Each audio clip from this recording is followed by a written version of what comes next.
Heart beat scan ఒక్క second లోనే world class 640 slide CT scan ఇప్పుడు మీ విస్టా ఇమేజింగ్ బంజారా హిల్స్ లో.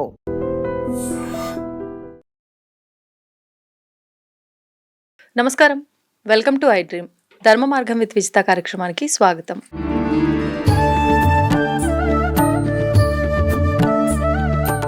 నమస్తే అమ్మా. శ్రీ గురుభ్యో నమః, శ్రీమాత్రే నమః. నమస్తే అమ్మా. ఇప్పుడు సాధారణంగా బొట్టు అనేది మనకు ఆడవారికి పెళ్ళైన తర్వాత వచ్చింది ఏమీ కాదు. ఇలా ఆలోచిస్తే గనక హస్బెండ్ వెళ్ళిపోయిన తర్వాత బొట్టు తీయాల్సిన అవసరం లేదు అనిపిస్తుంది. కానీ సాంప్రదాయం ప్రకారంగా భర్త లేని స్త్రీలు బొట్టు పెట్టుకోకూడదు. ఇది ఆచరిస్తూ వస్తున్నారు తరతరాల నుంచి. అసలేంటి వాస్తవం? ఈ మధ్య కాలంలో చాలామంది బొట్టు తీయట్లేదు. కొంతమంది ఏమో మా హస్బెండ్కి నేను ఇలా ఉంటేనే ఇష్టం, ఆయన బ్రతుకున్న రోజుల్లో చెప్పేది కాబట్టి నేను పెట్టుకుంటున్నా అంటున్నారు. కొంతమంది బొట్టు ఆయనతో వచ్చింది కాదు, ఎందుకు తీసేయాలి అంటున్నారు. అసలేంటి అంటే వీళ్ళని చూసిన వాళ్ళు వీళ్ళేదో సమాజానికి విరుద్ధంగా ఏదో తప్పు చేస్తున్నారు అనే ధోరణి, వాళ్ళకి అది రైటే అనిపిస్తుంది. అసలు శాస్త్రం ఏం చెప్పింది? మీరన్నట్టుగా భర్త వచ్చిన తర్వాత అయితే బొట్టు రాలేదు. మనం పుట్టుక నుండి బొట్టు పెట్టుకుంటూనే వస్తున్నాం. అంటే మనం హిందువులో పుట్టిన తర్వాత ప్రతి ఒక్కరు, అంటే స్త్రీ కానీ పురుషుడు కానీ బొట్టు పెట్టుకోవాలి. మన హిందూ తత్వం ఎక్కడ తెలియబడుతుంది? ఒక బొట్టులోనే తెలియబడుతుంది. ఇప్పుడు నువ్వు బొట్టు పెట్టుకుంటే నువ్వు హిందువు, అంతే కదా. దీనికి భర్త ఉన్నాడా లేడా అనే విషయం పక్కన పెడితే, నువ్వు హిందువుగా పుట్టావు కాబట్టి బొట్టు అనేది నీ యొక్క కర్తవ్యం, పెట్టుకోవాలి. ఇక్కడ భర్త పోయిన తర్వాత బొట్టు తీసేయాలా అని అంటే ఎక్కడ లేదు. బొట్టు తీసేయాలని అయితే లేదు, బొట్టు పెట్టుకోవచ్చు. కానీ పూర్వం ఎలా ఉండింది అని అంటే, పూర్వం స్త్రీలకు కొంచెం సెక్యూరిటీ లేకనో, లేకపోతే ఇప్పుడు రాజులు ఉంటారు, రాజులు మరణించిన తర్వాత పక్క రాజ్యం వాళ్ళు రావడము, ఆ రాజ్యాన్ని ఆక్యుపై చేసుకోవడము, రాజ్యాన్ని స్వాధీనం చేసుకోకున్నట్లు ఆ రాజ్యానికి సంబంధించిన స్త్రీలను, రాణులను ఇలా స్వాధీనం చేసుకునే వాళ్ళు మనం వింటూ ఉన్నాం మన చరిత్ర కథల్లో.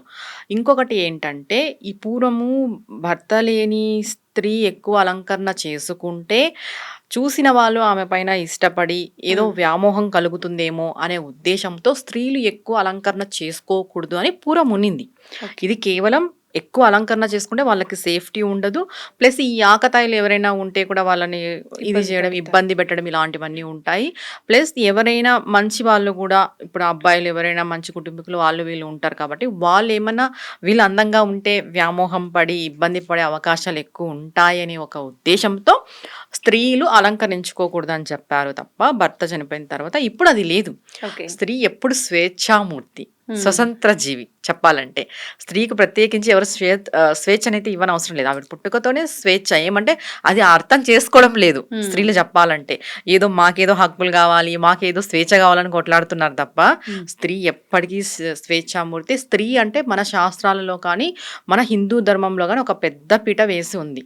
స్త్రీ అంటే మనము అమ్మవారిగా చూస్తాం. అలాంటి స్త్రీ మీరన్నట్టుగా భర్త చనిపోయిన తర్వాత బొట్టు పెట్టుకోకూడదా అంటే పెట్టుకోవచ్చు. అది ఎలాంటివి పెట్టుకోవాలి, ఎలా పెట్టుకోవాలి అనేది అది వాళ్ళ ఇష్టం. ఇప్పుడు పెద్ద ముత్తైదులాగా కొంతమంది పెట్టుకుంటారు, వాళ్ళు అమ్మవారి యొక్క ఆరాధనలో ఉంటారు. వాళ్ళు భర్త చనిపోయినా కూడా పెద్ద ముత్తైదులాగా పెట్టుకొని అలంకరించుకొని ఉంటారు. ఇక్కడ ఏమైపోతుంది అని అంటే, జనరల్గా ఒక స్త్రీకి భర్త చనిపోయిన తర్వాత కొన్ని వ్రతాలు ఇవి చెయ్యకూడదు అని శాస్త్రం చెప్పబడిన, కానీ జీవుడు ప్రకారంగా చూసుకుంటే అన్ని చెయ్యొచ్చు. ఓకే, ఇక్కడ భగవంతుడు ఏం చూస్తాడు? నీ మనసు చూస్తాడు. నువ్వు స్త్రీ పురుష అనేది పక్కన పెడితే నువ్వు ఒక జీవుడు. జీవుడు పరంగా భగవంతుని మనం ఆ స్థాయికి వెళ్ళాలి. మన నాలెడ్జ్ కూడా, మన సాధన కూడా ఆ స్థాయికి వెళ్ళాలి. కేవలం మనము నిత్య పూజలు, మనం ఏదో మనవన్నీ మనం పర్సనల్ గా చూసుకుంటూ నేను ఆ స్థాయిలో ఉన్నానని మాట్లాడడం కాదు. మనం ఆ స్థాయికి వెళ్ళినప్పుడు మనం అన్ని చేసే అర్హత మనకు వస్తుంది. ఇప్పుడు ఒక స్త్రీ ఉన్నారు, విద్యాపరంగా ఉంటారు. ఇప్పుడు వాళ్ళు విద్యాపరంగా ఎలాగైనా రాణించవచ్చు. ఇప్పుడు అఘోరీలు, బైగారీలు కొంతమంది పెళ్లి చేసుకున్న తర్వాత సన్యాసం తీసుకుని అఘోరీలు అయింటారు. కొంతమంది పెళ్లి చేసుకొని భర్త పోయిన తర్వాత ఈ అఘోరీగా మారిన వాళ్ళు చాలా మంది మనం చూస్తున్నాము. ఇప్పుడు అలా అని వాళ్ళు అలా ఉండకూడదని కాదు, జీవుడు ఇంపార్టెంట్. పెళ్ళి అయ్యి ఇప్పుడు పెళ్లి నుండి అంటే పుట్టుక నుండి మనకి ఏవైతే వస్తాయి, గాజులు వేసుకుంటారు, బొట్టు పెట్టుకుంటారు, పూలు కూడా పెట్టుకుంటారు. భర్త చనిపోయిన తర్వాత అవి తీసేయాలని రూల్ అయితే లేదు. అంటే పువ్వులు, గాజులు కూడా అంటున్నారా? అంటే ఇప్పుడు గాజులు అంటే భర్త లేనప్పుడు వాళ్ళు ఏ విధంగా వేసుకోవాలనేది అది వాళ్ళకి తెలుసు, వాళ్ళ ఇష్టాన్ని బట్టి ఉంటుంది. ఒక్కటమ్మా, ఇక్కడ ఒక్కరి యొక్క నిర్ణయాన్ని మనం నిర్దేశించకూడదు. ఎవరి నిర్ణయం వాళ్ళది. హ్మ్. ఇప్పుడు అలా అని ఇప్పుడు వాళ్ళు ఒకవేళ బరి తెగించి ఆ విధంగా ఉంటే మనం ఏం చేయలేం దానికి. వాళ్ళు డిసైడ్ అవ్వాలి. మీరు బొట్టు పెట్టుకోకూడదంటే పెట్టుకోవచ్చు. హ్మ్. అది ఏ విధంగా పెట్టుకోవాలి, ఎలా ఉండాలనేది వాళ్ళ యొక్క లిమిట్స్‌లో వాళ్ళు ఉంటారు. అంతే. ఇప్పుడు ఇంకొకటి ఏం క్వెషన్ వస్తుంది, భర్త చనిపోతే అన్ని ఆనందాలకి దూరం కావాలంటే చెప్పలేదు. ఎక్కడ అన్ని ఆనందాలకి దూరం కావాలి, మీరు అది పెట్టుకోకూడదు, ఇది పెట్టుకోకూడదు, ఇలా ఉండకూడదు. హ్మ్. హ్మ్. వాళ్ళు కూడా మనుషులే. మనుషులే. వాళ్ళు కూడా మనం మనుషులతో సాటిగా చూడాలి. వాళ్ళల్లో కూడా జీవుడు అనేవాడు హ్మ్. ఉంటాడు. జీవాత్మనే మనకి ఇంపార్టెంట్. కొంతమంది పరిధులు తెలుసుకొని వాళ్ళు అర్థం చేసుకొని వాళ్ళు ఎలా చేసుకొని వాళ్ళే ఉండాలో వాళ్ళు అలా ఉంటారు. ఉంటారు. ఉండని వాళ్ళు అనంటే అది వాళ్ళ ఇష్టం. అవును. ఇంకొకటి, ఇప్పుడు ఉన్న మన ఈ కలియుగంలో ఒకరిని ఒక్కరు క్వెషన్ చేసేంత రైట్ లేదు. ఫస్ట్ ఎందుకు రైట్ లేదు అనంటే ఎవ్వరు కరెక్ట్ కాదు ఇక్కడ. మనమేం పైనుండి ఊడి పడలేదు. అంతే. ఫస్ట్ చెప్పాలంటే హ్మ్. ఫస్ట్ మనం ఒకరిని క్వెషన్ చేసేటప్పుడు మనం ఎలా ఉన్నాం అనేది మనం తెలుసుకోవాలి. ఫస్ట్ మన లోతుపాట్లు మనం చూసుకున్న తర్వాత ఇంకొకరిని క్వెషన్ చేయాలి. చాలా మంది ఏం చేస్తారంటే, ఒక స్త్రీ అలా ఉంది అంటే ఆవిడ ఇలా ఉంది, ఆవిడ అలా ఉంది అని ఆవిడ వైపు మనం మాట్లాడతాం. హ్మ్. అది హ్మ్. చాలా పాపం. హ్మ్. ఆవిడకి తెలిసి ఉంటుంది. ఆవిడ కష్టమేమో ఆవిడ పడుతుంది. ఆవిడ లైఫ్ ఆవిడ ఇష్టం. నువ్వేం ఆవిడనేం ఉద్ధరించట్లేదు. మనమేం ఒకరికేం సహాయం చేయట్లేదు. అంతే. నువ్వు ఉద్ధరిస్తా ఉంటే, నువ్వు సహాయం చేస్తా ఉంటే, నీ వల్ల ఆవిడ బతుకుతా ఉంటే నువ్వు మాట్లాడినా ఒక అర్థం అర్థం ఉంటుంది. ఉంది. అట్లాంటప్పుడు కూడా మాట్లాడకూడదనే చెప్తాయి శాస్త్రాలు. హ్మ్. మనం ఎంతున్నా సహాయం చేయాలి, వదిలేయాలి. దాని గురించి మాట్లాడకూడదనే విషయం మనకు తెలుసు. అలాంటప్పుడు ఎవ్వరి లైఫ్ వాళ్ళ ఇష్టం అది. వాళ్ళ లిమిట్స్‌లో ఉన్నారా లేదా అనేదే మనం చూస్తాం. వాళ్ళ హ్మ్. వల్ల సమాజానికి ఏమన్నా చెడు జరుగుతుంటే అప్పుడు మనం ఏదైనా నోరు విప్పి మాట్లాడే అంత ఉంది. కానీ వాళ్ళ లైఫ్ వాళ్ళు బతుకుతున్నప్పుడు, ఎవరి లైఫ్ వాళ్ళు లీడ్ చేస్తున్నప్పుడు ఒకరి లైఫ్‌ని మనం వేలు పెట్టి చూసే అంత అర్హత ఎవ్వరికీ లేదు. హ్మ్. ఎవ్వరికీ కూడా లేదు. ఒకరి లైఫ్‌ని మనం ఏలు పెట్టి చూపించేంత అర్హత ఎవరికీ లేదు. ఎవ్వరు పైనుండి దిగి రాలేదిక్కడ ఇప్పుడు చెప్పాలంటే. కొన్ని పూజలు వాటికి వాళ్ళు చేయకూడదు. అంటే భర్త లేని వాటికి సంబంధించి వ్రతాలు ఇలాంటి వాటికి సంబంధించి వాళ్ళు చేయడానికి అర్హత లేదేమో. కానీ అవి చేస్తున్న వారు కూడా వాళ్ళని కాస్త దూరంగానే పెడతారా? పూజకు సంబంధించిన పనులు ఏమి చేయనీయకుండా అలా ఏదో పక్కకి గెస్ట్‌లాగా ఉంచామా అంటే ఉంచామన్నట్లుగా ఇంట్లో వాళ్ళు కూడా చాలా మంది అలా చూస్తూ చూస్తున్నాం. ఉంటారు. అసలలా చేయాల్సిన అవసరం ఉందంటారా? చాలా పెద్ద తప్పు. హుహు. నువ్వు పెద్దగా ఘనంగా వ్రతం చేస్తుంటావు. ఆవిడ వచ్చినప్పుడు నువ్వు బాధపడ్డాము. అయ్యో! ఈవిడొచ్చిందే. హ్మ్. ఆవిడ మనిషే. ఆహా! ఒక్కటి చెప్పాలంటే అమ్మవారే అలాంటి అవతారాన్ని స్వీకరించింది. మనకి ఈ దశమహావిద్యలున్నాయి కదా! దాన్లలో ధూమవతి ఒక అవతారమే ఈ అవతారం. హ్మ్. హ్మ్. అమ్మవారు అట్లాంటిదే ఆ అవతారాన్ని స్వీకరించినప్పుడు సాధారణ స్త్రీకి అలాంటి పరిస్థితి వస్తే నువ్వు అమ్మవారిలాగా చూడాలా? లేకపోతే ఈవిడకి భర్త లేడు, ఈవిడ అక్కడుండాలి, ఇక్కడుండాలని చూడాలా? హ్మ్. చెప్పు. అంతే. కొంచెం మినిమమ్ కామన్ సెన్స్. ఆ! ఆల్రెడీ ఆవిడ భర్త కోల్పోయి చాలా బాధలో ఉంటుంది. ఉంటారు. అలాంటప్పుడు మనం సపోర్ట్ చేయాలి. హ్మ్. సపోర్ట్ చేసి వాళ్ళని ఎంకరేజ్ చేయాలి. ఎందుకంటే భర్త పోవడం అనేది జీవితంలో సగం భాగం కోల్పోయినట్టే, టోటల్ జీవితం కోల్పోయినట్టే. అంతే. అలాంటప్పుడు మనం సపోర్ట్ చేయకోకున్నట్టు నువ్వు అక్కడుండు, ఇక్కడుండు, ఇలా చేయకు, అలా చేయకు, అది ముట్టుకోకు, ఇది ముట్టుకో, ఏం వాళ్ళు ముట్టుకున్నంత మాత్రాన ఏదో అయిపోతుందా? హ్మ్. అలాంటి భావన పెట్టుకొని నువ్వు ఎన్ని పూజలు చేసినా, ఎన్ని వ్రతాలు చేసినా ఫలితం సున్నా. హ్మ్. ఇన్ సున్నానే అని నేను ఎందుకు అంత ఖచ్చితంగా చెప్తాను అంటే, భగవంతుడు మెచ్చడు. ఆ! మనం అలాంటి వాళ్ళని బాధ పెట్టి, హ్మ్. నువ్వు ముట్టుకోవద్దు, నువ్వు రావద్దు, నువ్వు పెట్టకూడదు, నువ్వు లోపలే ఉండాలి, ఎవరికి కనిపించకూడదు, ఇట్లా మాట్లాడుతుంటాం. నేను కూడా చాలా వరకు అవును. విన్నాను. అవును. ఇలాంటివి చూశాను. అలాంటి వాళ్ళు ఎన్ని పూజలు చేసినా కూడా భగవంతుడు దానికి ఫలితం ఇయ్యకపోగా హ్మ్. పాపాన్నిస్తాడు. చెప్పాలంటే. ఒక మనిషి నీ ఇంటికి వచ్చింది, పూజకి వచ్చింది అనంటే, ఆ మనిషిలో దైవత్వాన్ని జూడాలి. ఏమో ఆ రోజు భగవంతుడు ఆవిడ రూపంలోనే వచ్చిండొచ్చు. హ్మ్. హ్మ్. చెప్పలేం అంతే. గదా! ఇప్పుడు అంతే. భగవంతుడు మానవ రూపంలో వస్తారు అంటాం. ఏం భగవంతుడు సుహాసిని రూపంలోనే వస్తాడా? అలాంటప్పుడు మనం ఒక మనిషిని హర్ట్ చేయడం తప్పు. హ్మ్. ప్రతి మనిషిలోనూ మనం భగవంతుని చూడాలనుకున్నప్పుడు, వాళ్ళలోనూ కూడా భగవంతుడినే జూడాలి. అంతే. ఎప్పుడైతే భర్త చనిపోతే ఆవిడ దెయ్యంలాగా కనిపిస్తుందా? ఎందుకు హ్మ్. కనిపిస్తుంది చెప్పండి? అవును. మనం అన్నీ చాలా అపోహలు పెట్టుకొని ఇప్పుడు పూజలు చేసుకుంటున్నాం. హ్మ్. మనసులో ఎన్నో కలతలు పెట్టుకొని పూజలు చేసుకుంటున్నాం. హ్మ్. ఒక మనిషిని ఒక మనిషిగా కూడా గౌరవించట్లేదు. అవును. అయినా మనం పూజలు చేసేస్తున్నాం. ఏం వృధా, ఏం రాదు. ఇప్పుడు మీరన్నట్లుగా అంటే మనమిద్దరము మాట్లాడుకున్నట్టుగా అవేమి భర్తతో వచ్చినయి కావు. మనకు పుట్టుకతో వచ్చిన అవన్నీ కాబట్టి మనం పెట్టుకోవచ్చు, తప్పులేదు. అది వాళ్ళ వ్యక్తిగతం అనుకున్నాం. కానీ పూర్వం నుంచి కుటుంబాలన్నీ తరతరాలుగా ఆ విధానాన్ని ఆచరించాయి. అన్నిట్లో మార్పులు జరిగినట్టు దీంట్లో గూడా ఏదో సమాజంలో మార్పులు జరిగినాయి, మేమేదో ఉద్ధరించినామని చెప్పి ఇది గూడా మార్పు చేసుకున్నారు. అంటే వాళ్ళు ఆచరించింది నువ్వు ఆచరించకుండా విస్మరిస్తున్నావు అంటే ఇది దోషమేమో. అంటే కొన్ని ఆచారాలు పాటించాలి అంటారు కదా, అలా కుటుంబ పరంగా తీసుకుంటే. ఈ విషయం చెప్తా. ఇప్పుడు కుటుంబ పరంగా తీసుకుంటే ఇప్పుడు పూర్వం వాళ్ళు ఆచరించినారు. ఇప్పుడు ఏదో వాళ్ళ ఇంట్లో అలాంటి ఇన్సిడెంట్ జరిగింది, ఈ పిల్ల ఆచరించలేదు. ఎందుకు ఆచరించాలి?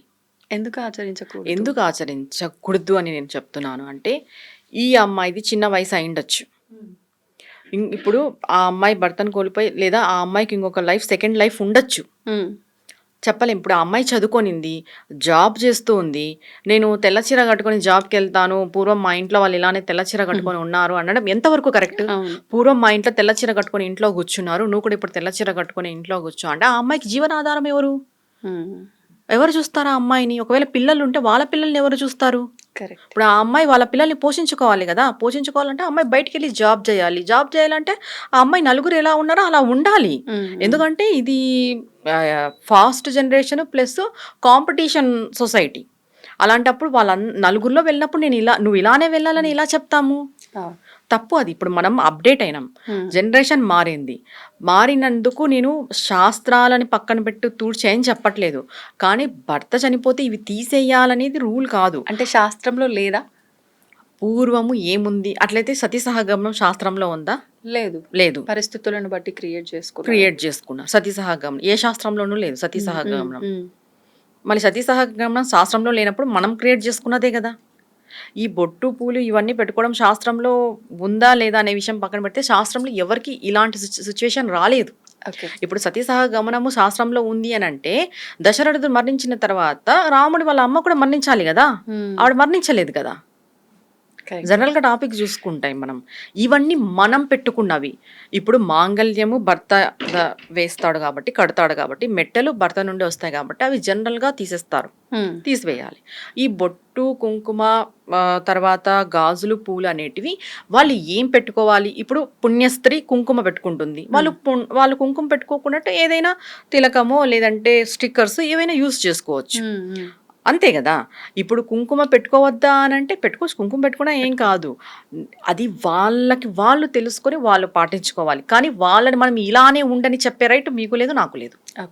ఒక మనిషిని ఇలానే ఉండాలి అని చెప్పే రైట్ ఎవ్వరికి లేదు. అది వాళ్ళ వ్యక్తిగత విషయం కంప్లీట్గా. మనం వాళ్ళ పర్సనల్ లైఫ్లోకి వెళ్ళి నువ్వు ఇలానే ఉండు, నువ్వు ఇలానే జీవించు అని చెప్పడానికి మనం వాళ్ళకి రక్త సంబంధికులు కాదు, కుటుంబీకులు కాదు, ఇది కాదు, ఎవరు కూడా చెప్పకూడదు. మనమే కాదు, ఎవరు కూడా ఆ విషయాన్ని చెప్పకూడదు. ఎందుకంటే కంప్లీట్గా అది వాళ్ళ వ్యక్తిగత విషయం. ఇంకొకటి, కాలం మారింది.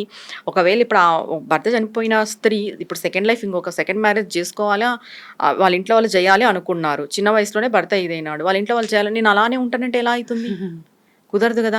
పోనీ నువ్వు సెకండ్ మ్యారేజ్ చేసుకున్నావు, ఆల్రెడీ నీకు భర్త చనిపోయిన, నువ్వు సెకండ్ మ్యారేజ్ చేసుకుని ఇవన్నీ పెట్టుకోకూడదంటే ఎలా అవుతుంది?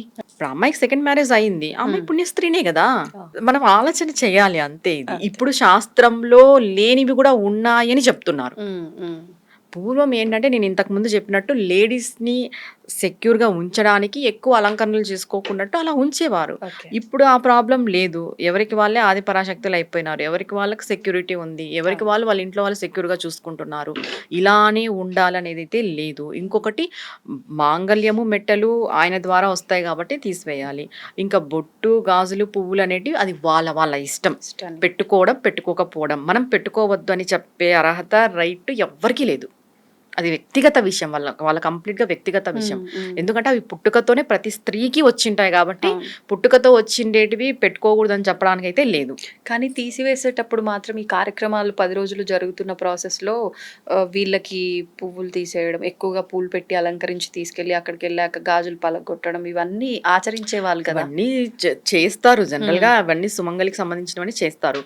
కానీ అవి మనకి పుట్టుకతోనే వచ్చాయి కాబట్టి అవి తీసేయాలని నువ్వు ఒకరిని జడ్జ్ చేసే అంత రైట్ అయితే లేదు.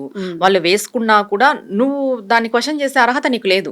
అది వాళ్ళ వ్యక్తిగత విషయం కంప్లీట్ గా. ధన్యవాదాలు. నమస్తే మా.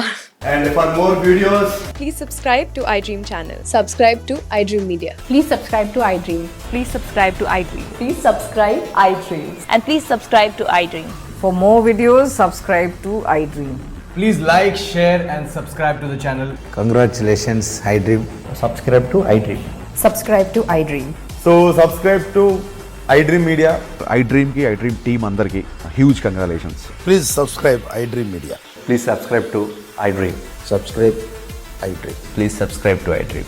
iDream అంటే నా కళల ఛానల్ సబ్స్క్రైబ్ చేసుకున్న నోరు తిరుగుతలేదు మీరైతే గంట గుర్తు కొట్టండి. For more such videos, please subscribe to iDream. Subscribe to iDream. Please subscribe to iDream. Please subscribe iDream Media. Please do subscribe to iDream. Please subscribe to iDream Media. For best entertainment and information, please subscribe iDream. And don't forget to subscribe to iDream.